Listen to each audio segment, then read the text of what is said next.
I'm super excited to be here. And so I recently learned about doing verbal alt image descriptions. So I'm gonna go ahead and give myself do a attempt at that. So I am a petite Caucasian woman, and I have very short dark brown hair. It's growing out of a buzz cut. I'm wearing a big puffy white sweater, and I am in my apartment. Behind me is a green wall and some furniture.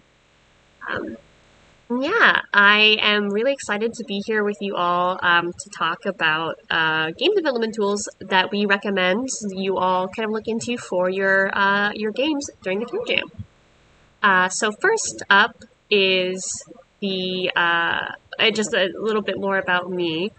I want to make sure that that's updating for everyone. Great, okay, it is. So I, like Lauren said, I'm Kinsey. I use she, her pronouns. I'm a producer here at Code Coven. And when I'm not working with Code Coven, I'm doing all sorts of things, but I really love also to make small little personal games. So I've dabbled a lot with a lot of different roles in game dev. So I'm really excited to kind of talk about some of the things I've done, considering I am not an expert in all disciplines. And other facts about me there. I really like pickling things. I know too much about The Legend of Zelda, and I commit to bits just way too long if I'm with friends, to the point where it's just not funny anymore. But I really like doing that. And I also have a fun little extra game that we're going to be playing throughout this session if you want to play along. And it's based on the fact that I have a occasionally very loud cat. I am across the street from construction, and occasionally emergency vehicles drive on my road. So it's really whenever you hear one of those three sounds, so loud construction, a cat meowing, or like a siren, drink some water. I have a glass of water with me today, and I just was realizing, wow, I'm so dehydrated. So, that's my challenge for you all. Stay so hydrated. Go get a glass of water as we're talking. Or don't. You're free to do whatever you'd like. But I'm going to keep myself hydrated. So, that's the game. So yeah, like I said, I'm really excited to have everybody here. So we're going to be looking over a very high-level overview of a lot of different tools and like asset databases that we can use for our games. Almost all of them are free. Not all of a couple are have either a subscription or just a purchase cost. But we really wanted to pick tools that were generally really accessible, a lot of people could use, and if they do have a price tag, it's one that we thought was reasonable and also very much so still worth it, like a good long-term investment. And so while you might already have a lot kind of in mind with the disciplines that you will be working and the things you want to accomplish in this game jam, I really encourage you to kind of keep an open mind, and if something you see here really excites you, try it out. Game jams are a really great place for you to learn a new tool or try a new discipline and see if you like it or not. And I know for me personally, it really helps because I tend to be a bit of a perfectionist when I'm making games, and so I'll spend hours and hours, researching what is the absolute best way for me to do this thing instead of just kind of making it, and then I never end up making it sometimes. So with game jams, you don't have time to be a perfectionist, and so it's a really fun way to just see, do I like this? Does this work for me? Would I want to do more of this? So yeah, that's something I encourage you all to think about as we go over everything. And so, like I said, we're going to kind of do a broad overview of some game engines, art tools and resources, and then audio tools and resources. And I do have the chat open, so totally feel free to drop a question for me anytime. Okay, so first we're going to start looking at game engines. And so they are ranked. They're organized roughly in how common you might find them in industry, like at a studio. I put quotes around the word professional because I personally really dislike how some of that marketing is done to say that like certain engines are professional game engines, certain engines aren't, because I think you can make professional games with anything, and I think it's really important that we step back from maybe some biases that we have about what is a real game or what is a good game. So instead, I put very heavy quotations around the word professional, and instead I just encourage you to think of these as maybe like least to most accessible, or most commonly used, least commonly used, but they're all really great and serve different purposes depending on the kind of game you're wanting to make. So we're going to go ahead and dive in. So first is Unity. You may have heard of it. It's free and it's definitely widely used. I should say it's free unless you make a certain amount of money, but it's a large amount of some cash, so you probably will not hit it with just your Care Jam game. So there's no need to worry about that. But like I said, it's very widely used. You can download it for free, and since there's such a big community for it, there are a lot of tutorials and resources available, like on YouTube and on forums, and they have pretty thorough documentation as well. So it is very powerful. It can make 2D and 3D games. The thing that I think might make Unity seem less accessible is that it does involve a fair bit of coding. There are definitely ways to make a game in Unity with no coding at all, but it wasn't designed for that off the bat. So a lot of times you'll need to do some, mostly in C# is the coding language that is used for it. But you'd be surprised by the kind of games that are made with Unity, so I included just a couple examples here. The new Pokemon Diamond and Pearl remakes, Brilliant Diamond and Shining Pearl, I believe those were made with Unity. Fall Guys was made with Unity, and Genshin Impact was made with Unity, and these are all very different kinds of games. And they're also all 3D games, but many 2D games are made with Unity as well. So I'd love to know, for folks who are watching and listening along, if you know a game is made in Unity, what your favorite made in Unity game is. Feel free to drop that in the chat. And as well, something I actually meant to ask earlier, so I'm going to backtrack before I keep talking more as you're all writing your favorite Unity games.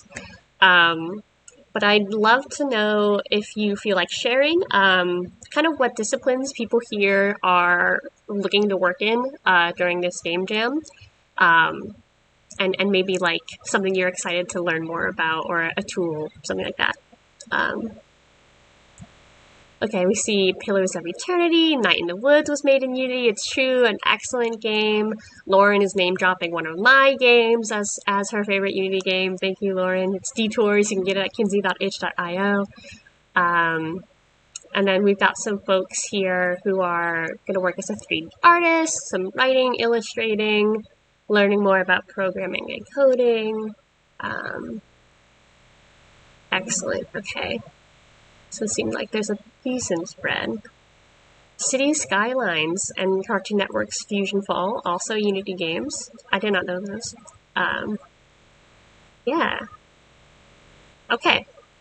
And then also some art and some production. Okay, so we've got a pretty good spread. That's exciting. Then definitely as I'm going through, if you recognize any of these tools and you have something you want to throw in, totally feel free to. It's always really interesting to hear, I think, our own preferences for tools and the like. So you're more than welcome to add some thoughts. But I'm going to go ahead and keep going.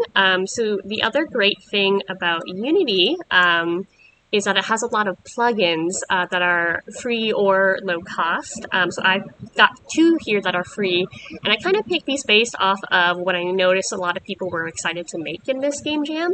So Fungus is a really great, very powerful free and open source tool called Fungus that it is really good for interactive storytelling. So with it, you don't have to code at all. It's very user-friendly. It's like making flowcharts, essentially, is how you give the game its logic. So it's great for designers to hop in and just make what they need to happen, and artists and the like. So you can do all kinds of games with it, some puzzle games, some exploration games. Obviously, a lot of dialogue and speaking can be done through Fungus, and is really great. It's not available in the Asset Store anymore, but you can download it from their website and install it that way. At least, unless there was a very, very recent update. But I think when I checked earlier today, it seemed to still be available on their website.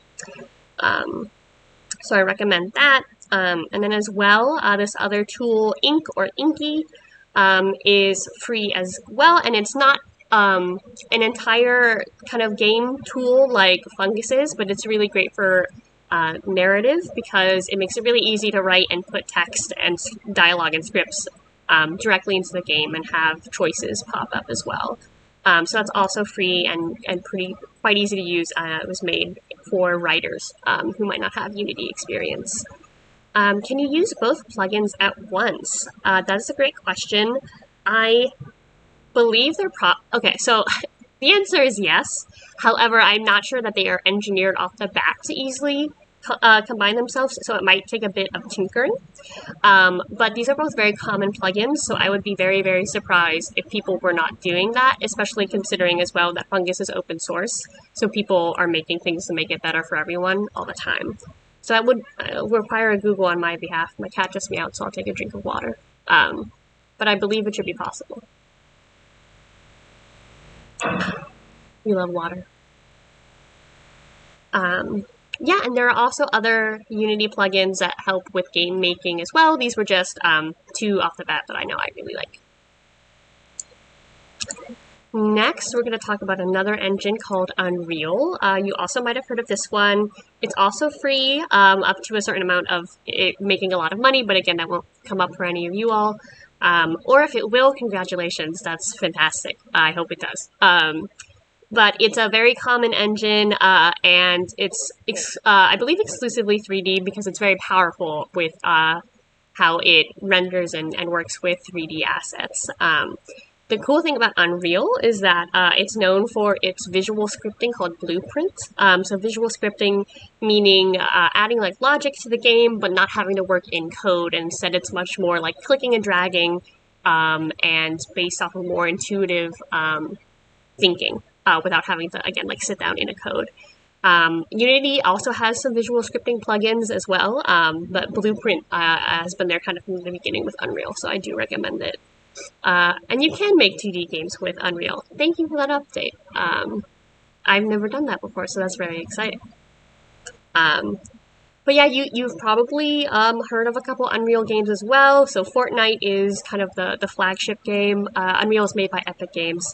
And so they also made Kingdom Hearts 3, not Epic, but in Unreal, made Kingdom Hearts 3, the remake of Final Fantasy 7, and then Dead by Daylight, as well as many other games. If you have favorite Unreal games, I also recommend you drop them in the chat. But it can, just like Unity, cover a lot of different genres and type of gameplay. So very powerful. Mass Effect 1 and 3 were made in Unity. I didn't know in Unreal. I didn't know that. Paper Mario also. That is a big shock to me. I did not know that about Paper Mario. Very exciting. Okay. Next, then, I'm going to go ahead and now we're hopping into that kind of middle tier where these are still definitely commonly used in studios, but are also a lot more accessible. Generally speaking, and are made to be a lot more easy for anyone on a team to pick up. So first is Game Maker, actually specifically Game Maker 2, I should say. Game Maker 1 also exists. I'm not sure if you can acquire it the same. I think they are pushing everyone to work on Game Maker 2.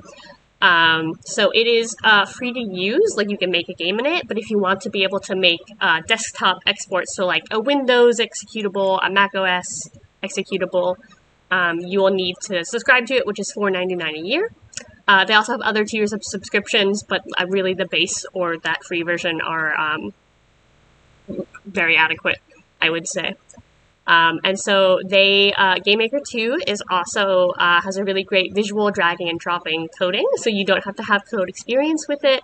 But if you do code, they also have their own coding language that they use that was also like written and designed to be very easy to kind of jump into. So it's another very large community with a lot of people talking about how to make games and sharing great resources. So there's a lot out there to help. And then also some example games are Undertale, Shovel Knight, and Hotline Miami were all made in Game Maker 2. I believe Undertale might have been Game Maker 1. But very fun, again, very complex games. There's a very funny screenshot, I think, of Toby Fox, actually the creator of Undertale, where someone was looking at his source code for the game, and it was like, by their standards, very messy, and they were like, Toby, what is this? And he responded, I don't know how to code, LOL. So you can make Undertale without knowing how to code, is kind of the point I want you all to take away from that. But yeah, Game Maker 2, strongly recommend. We love Undertale in this house, so true. I need to play the newest chapter of Deltarune still, I'm behind, so no spoilers, please. I think I might do it at the end of the year. Next, there's a siren. I don't know if you can all hear it. I'm gonna take another sip of water.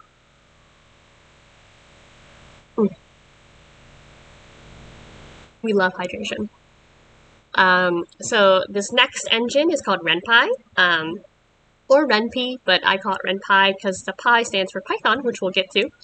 And it is a free and open source game engine specifically made to make great visual novels.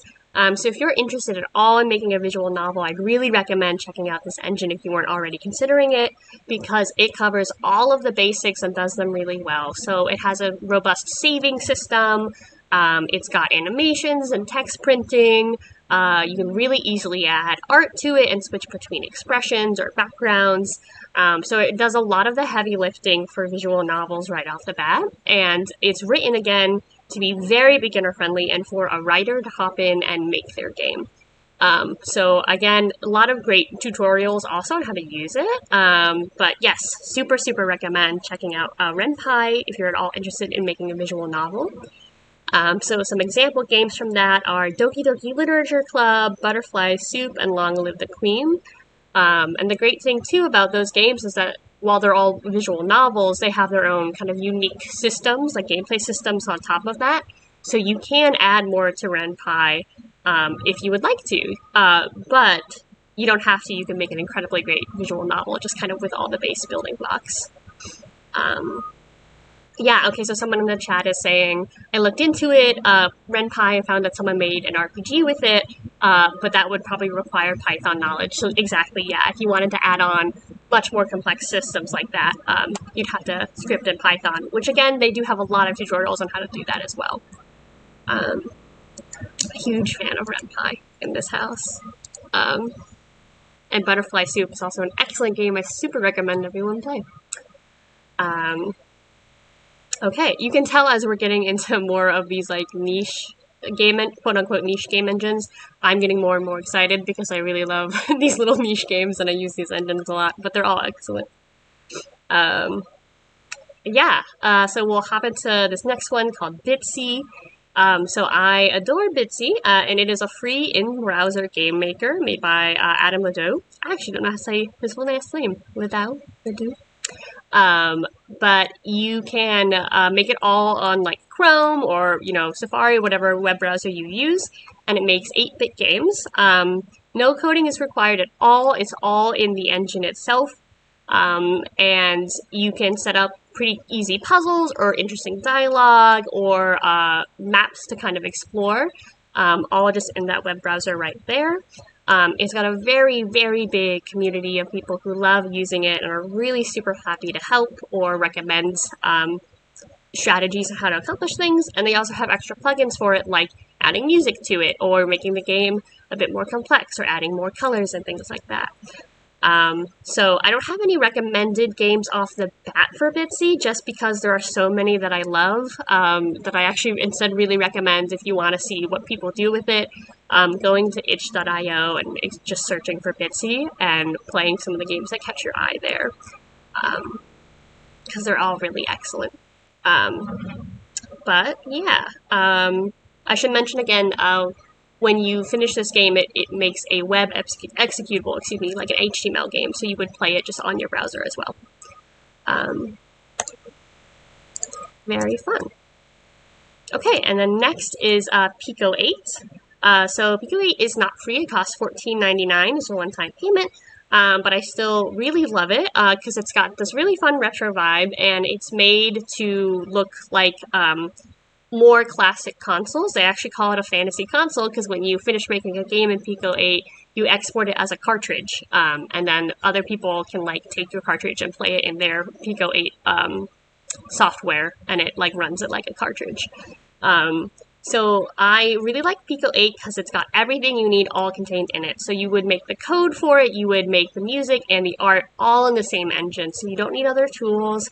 And it has, I think, a good amount of like tutorials to hop in. So you'll need to learn some coding, but a lot of the basics building blocks are all there for you as well. And yeah, someone points out Pico 8 often goes on sale or is in bundles. Very true, because the Pico 8 community and creators are all like really lovely people. The other fun thing about Pico 8 is that it has its own kind of like hardware limitations built in. So you can't kind of go beyond what that console is meant to do. And so they did this also to emulate what like old consoles could do as opposed to newer ones. And I really love that as a designer. Having limitations like that makes me feel much more creative. Like, how can I accomplish this if I can't do everything? So again, really like Pico 8 and give that a strong recommendation too. Okay, and then my last game engine, I realize I'm talking about these engines so long, I'm going to like pick it up. So Twine is a free open source word adventure game. So this is really great for writers and for narrative designers because it's all about branching narratives and making choices. And it's all text, although you can add images and videos and other things if you would like. But kind of think of your classic text adventure where you enter, you know, the aesthetics of entering like go to store, but instead of typing, you have hyperlinks that you're kind of navigating, like a choose your own adventure. And so again, no coding is required, but if you want to use something to like change how it looks or add an extra feature, it uses all web coding, so CSS, HTML, and JavaScript. It's very, very beginner friendly. Yeah, as Lauren points out, Twine games have often won competitive game jams. It's a really excellent engine, and I think a couple people, or if anyone isn't a fan of Twine, I think it's because they just need to get off their high horse. It's a really great engine. I really recommend it. And so example games there are like Bee, Howling Dogs, Birdland, and Depression Quest. Obviously, Depression Quest does come with a good content warning, but they're all really great examples of what the engine can do. And as someone also just dropped in the tutorial sessions text chat, there's a tool to take Twine and put it right into Renpi. So if you prefer to write in Twine and have that visual, like sticky note almost display, but then throw it into Renpi later, you can. I've never used it myself, but I believe it's quite easy to use. I'm gonna take another drink of water. Awesome. And now we're gonna hop along to talking about some art tools and some art assets. So a lot of these are all either just like easy tools that you can install or use, or just free art at all. But they do require crediting and checking the license just to make sure it's aligned with what you're wanting to do with your project. And we do require for the Care Jam that anything that isn't produced by your team just needs to be properly credited in the game itself or on the itch page.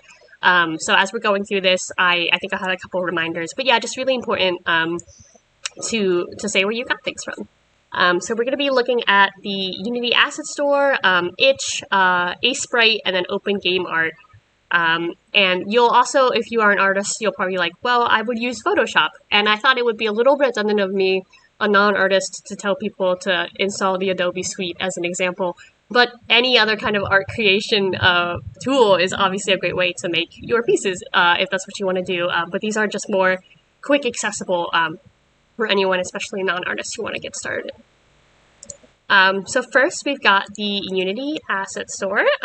So there's just tons of user-generated content hosted by Unity that you can really easily plug into your game if you're using the Unity game engine.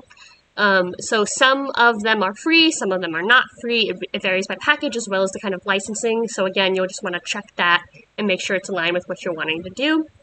But there you can find 3D art, 2D art, textures, animations, rigging, all kinds of things. And you can also find as well music and coding.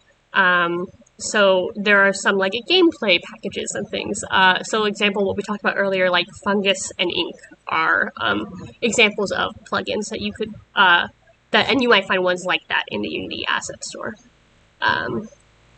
Yeah, and someone is dropping in the chat as well, alternatives to Photoshop, which we love. So GIMP is a free alternative tool. I know people love Clip Studio Paint.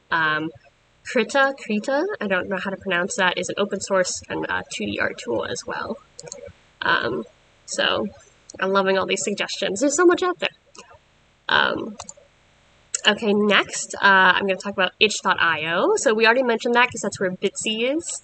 But Itch has a lot more user-generated content that you can check out. Again, some of it's free, some of it's not, and they have various licenses that you should just pay attention to.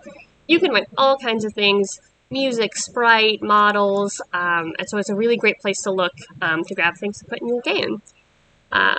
And you can do that if you go to itch.io and search things like asset packs or kind of like the words you're looking for. It's a great way to navigate it. Yeah. Next is a sprite. So as some people were mentioning, it is not free, but it's definitely worth it, and I would strongly agree with this. So a sprite is a 2D sprite art and animation tool, and it's very powerful and very, very intuitive. So it does cost $20. I think it also goes on sale pretty regularly.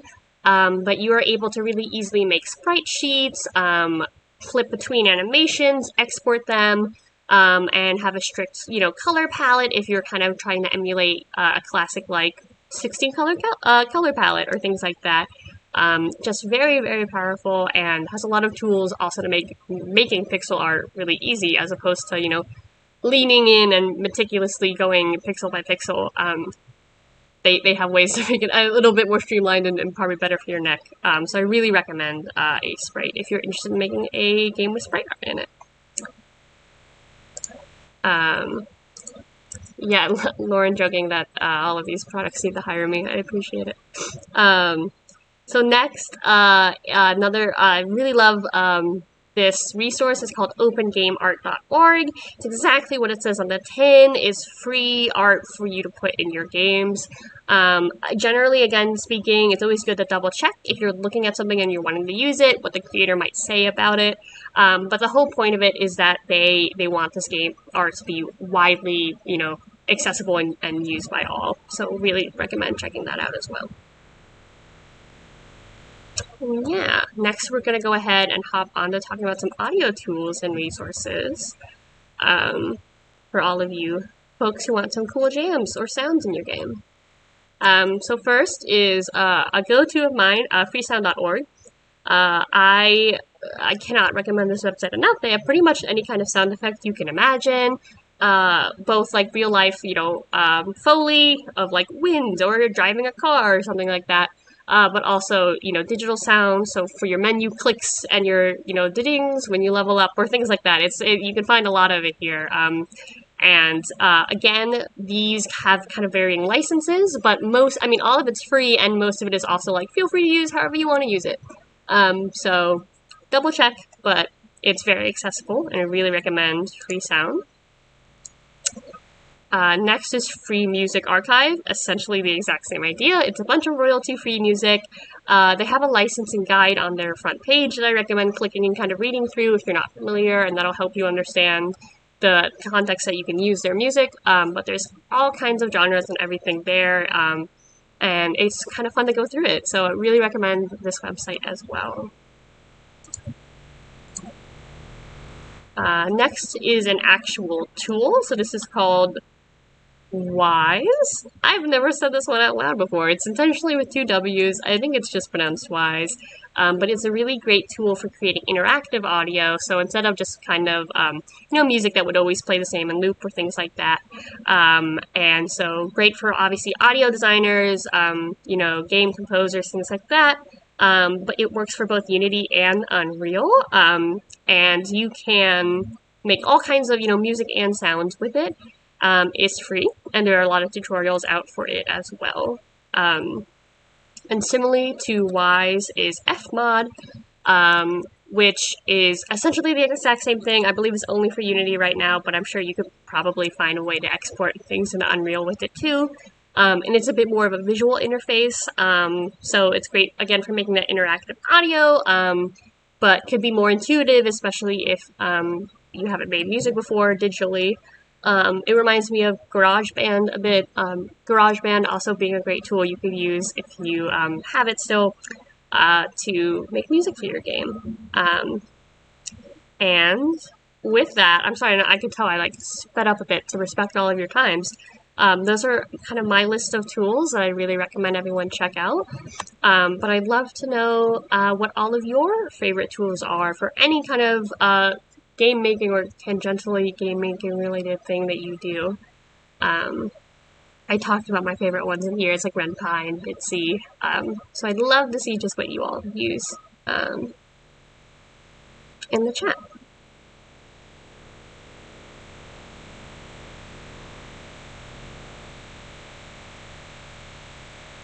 Twine and Photoshop, absolutely an excellent combo.